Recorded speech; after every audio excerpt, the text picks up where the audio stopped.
Hi everyone, it's Tims. How are you? Today I thought I'd read you guys a story. And I picked Henry's Pirate Surprise because it reminds me of the day that we turned the tables upside down and jumped on pretend they were pirate ships. And remember we made Sabrina walk the plank and tried to feed her to the sharks. So I thought I'd read this story for you guys. And Pippa is hanging out behind and she's going to help me out as well. Larry Pips, you going to help us out? Who's that? You want to help us? Yeah. Okay, so here we go. Henry's Pirate Surprise. And the author is Justin C. H. Birch and the illustrator is Helen Poole.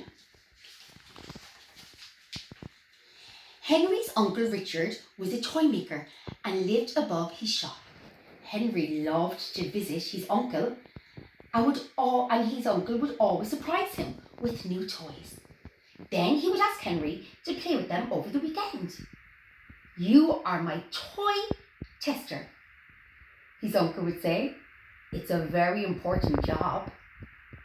This time, his uncle had a special surprise for him. On the large table stood an enormous wooden ship. "Wow! A pirate ship!" exclaimed Henry. It's amazing! This is the Stinking Rose, the finest pirate galleon to sail the seven seas. "But this is not the surprise," said his uncle. "Really? But it's fabulous! What could possibly be more surprising than this?" asked Henry. "Oh guys, what is it?" "I think that honour falls to me," said a voice coming from inside the ship. The ship could talk? Henry's mouth fell open. "The ship doesn't talk," his uncle started to explain. But then a door opened on the deck and a tiny pirate captain walked into view. He took off his hat and he bowed down to Henry.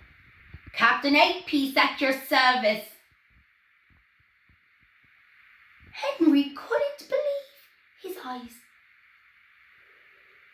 "This is the best toy you have ever made, Uncle Richard." "Henry, Captain Eight-Piece is real, and so is the rest of his crew," Uncle Richard whispered. "Absolutely," cried Captain Eight-Piece. "My crew and I have been looking for a good ship. Fortunately, we came to your uncle's shop and found this wonderful vessel. We sail tomorrow." "But you can't be real. You're only like 6 inches, exclaimed Henry. 6.5, actually. The Captain Eight-Piece stood tall. "Well, if I'm not real, then you won't be able to feel this, will you?" He took out his cutlass and marched over to Henry and he poked him in the hand. "Ouch!" shouted Henry. "He did that to me too," smiled Henry's uncle. "Then he paid me for the ship with gold coins. We're going to help Captain Eight-Piece and his crew launch the ship tomorrow. Let me introduce you to my crew, clear boy," said the captain. "Men, on deck now," he roared, and 4 tiny men appeared on the deck of the ship.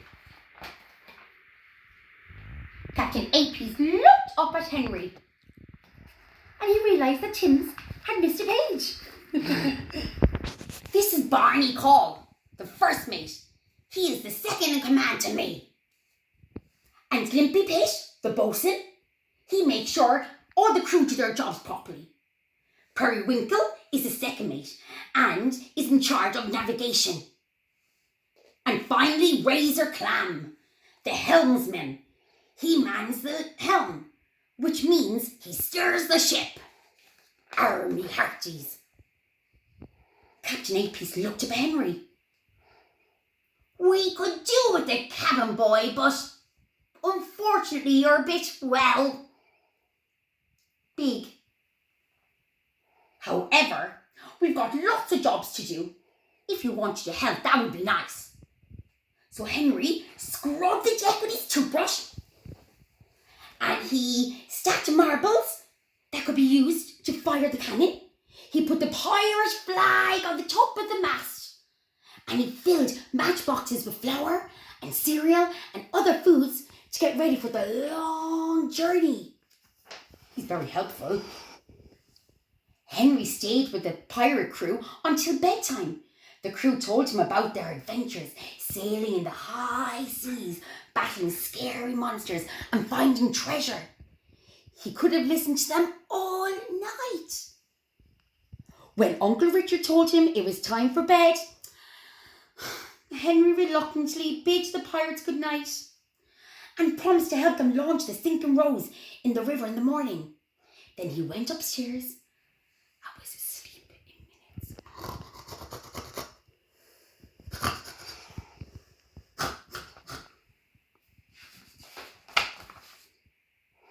A noise downstairs woke Henry up in the middle of the night. He heard the door squeak open. And then the sound of muffled voices. Somebody was breaking in to the toy shop. No, guys. Henry crept out of bed and tiptoed out of his room and across the corridor to his uncle's room. Then a voice from downstairs drifted up to Henry. Blimey, Dave! Look at that pirate ship! That fetch a pretty penny. Let's just nick that and get out of here smartish. Guys. Henry knew he needed to scare the burglars away. He was desperately trying to think of a plan when he felt something wrong his pajama trousers, along his arm, and then he heard a voice whisper in his ear. Trying to figure out how to catch the burglars, are you? Good man. Captain AP swung from Henry's ear onto his nose and looked at him in the eyes. Limpy, Barney and Perry are hiding in the ship, ready to surprise them. Razors underneath the table. Up to no good, I'd imagine. What's your plan? Whispered Henry.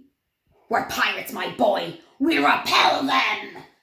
And with that, Captain Ippy jumped off Henry's nose and ran down his arm and onto the floor, where he disappeared into the darkness. The two burglars were now struggling with the stinking Rose. Help me lift it up! Help me lift this ship! Oh, wheezed the shorter one. The larger thief bent over the ship. Ouch! Something bit my hand. Shh! You big baby, the smaller smuggler scoffed. Put your back into it. Oh, something bit me too. Ouch! And again there. Oh, and again there. Henry tried not to laugh. The crew were poking the burglars' hands with swords. Then Henry heard a buzzing of an engine. He looked up and saw a remote control helicopter. Captain Apies was throwing tiny bags of flour at the thieves. Stop, you scoundrels! Captain Apies shouted. Run, quick! Let's get out of here! Cried the thieves. Ouch! Ouch! But when the thieves tried to run, they tripped. Razor had tied their shoelaces together. They were stuck. Yahoo! Henry, wake your uncle and call the police, called Captain Apies, jumping onto the larger burglar. Razor jumped onto the shorter one's chin and threatened him with his cutlass. Stone me, I'm seeing things. There are pirate pixies in here, croaked the big thief as he fainted. Henry's uncle had already called the police when Henry went to get him. He and Henry went downstairs to find two moaning burglars tied up. But there was no sign of the pirates. Only if you listened very carefully, you could hear laughter coming from the stinking rose. The police arrived and took the burglars away. They congratulated Henry and his uncle for catching the two men and told them there would be a large reward. The police asked if they knew what the burglars kept talking about, 6-inch pirates. But Henry and his uncle Richard pretended they didn't know anything. The next morning, Henry and Uncle Richard carried the stinking rose to the river and helped Captain Apies launch the ship. It floated perfectly on the water. Captain Apies thanked Henry and Uncle Richard for the ship. Good spot of fun last night. If you ever go smaller and want to go on a ship, you can definitely be my cabin boy. And with a flourish of his hat and a graceful bow, Captain Apies jumped onto the stinking rose, and him and his crew sailed off towards the seven seas and new adventures. Army hearties! The end. Guys, that was a great fun book, wasn't it? I enjoyed that. So what I was thinking now, do you know what I might do today? I might make a treasure map like the afternoon class love to do. And you know what? The grown-ups might hide some treasure around the house, or maybe they could hide it in your garden, and you could go on a treasure hunt to try and find some pirate treasure. Oh my goodness, would that be fun? That would be great fun. So have a great day, and I'll talk to you soon during the week. Bye!